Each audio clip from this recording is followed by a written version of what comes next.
Good morning, everyone, and welcome to this second screencast for environmental policies and designations. Today we're going to just briefly introduce how different stakeholders interact and influence the policy practice interface, and take a brief overview of how different public, private and community organisations can influence what's going on in terms of environmental policy. So one of the big things that we'll be talking about tomorrow is how these big environmental issues are presented, both in the media, in local planning consultations, and within sort of the wider development debates, and how that then influences issues about consultation and the engagement of different stakeholders. And these are just a few images here of issues which are deemed to be incredibly important for the environment sector around the world. So on the far left there, air pollution across the world is getting worse through a mixture of traffic and industrial pollution. And there are a number of different opportunities and organisations dealing with how this might be addressed. Greater Manchester Spatial Framework has a section on air pollution, as does the Draft London Plan.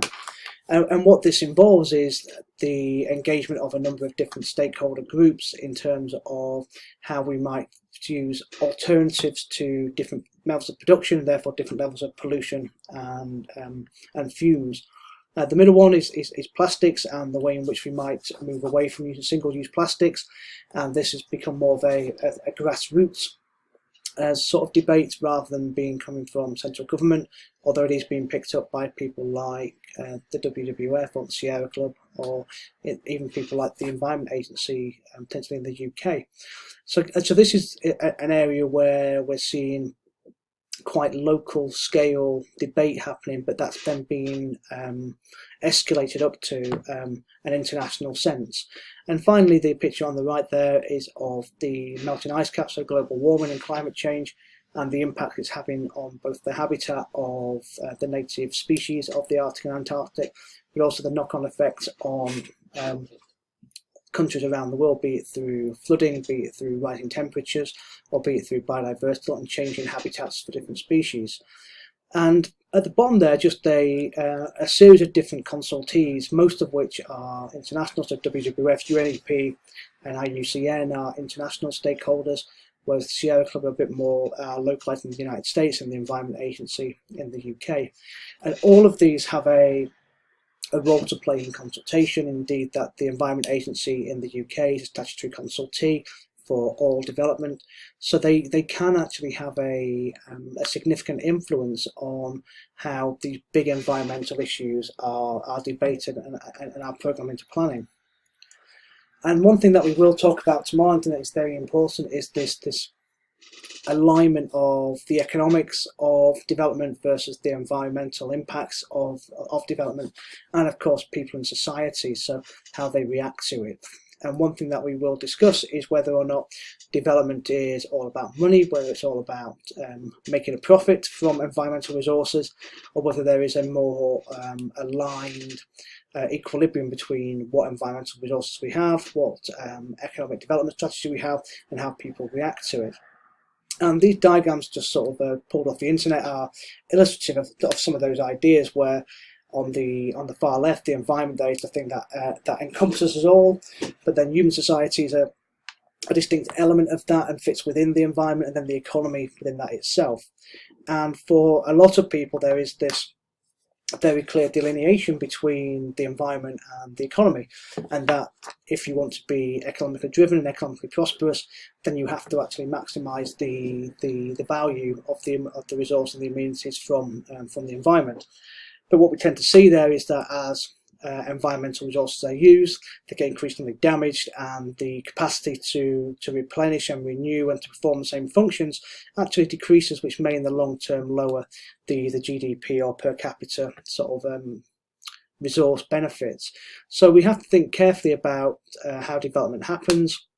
what the main focus is, and then how people interact with this. So if it's developers thinking about the profit margins from housing, that's one thing, and if it's local communities trying to protect their local resource base, that's another.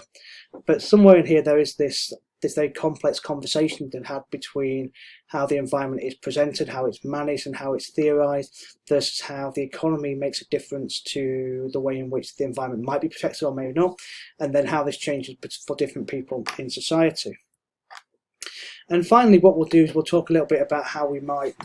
theorise some of these ideas of stakeholder engagement and consultation, and whether or not we're talking about a process of empowerment and engagement whereby people start to lead the process of consultation and environmental policy making, such as with the Sherry Arnstein ladder of participation there on the left, whether it's about simply providing information for people so that they know what's going on, be it the information quadrant on the middle diagram, or whether it's about a more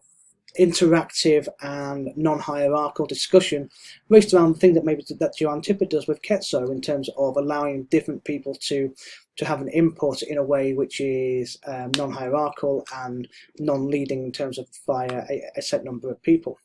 So with environmental policy, we can actually theorise that there has been a shift from the more non-participatory or tokenistic forms of planning policy, whereby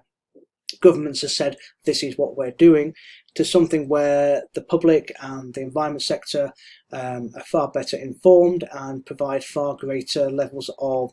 partnership and delegated power in some locations. So that could be the Environmental Protection Agency in the United States, it could be some of the regional development agencies in Germany, or it could be city mayors promoting an eco-city or a sponge city in China. And so what we'll talk about tomorrow is the role of who gets involved in these things, who the different stakeholders are, how they might differ between businesses and the environment sector, and how this might have changed over time. Okay, so see you all in the morning, and I hope you found this interesting.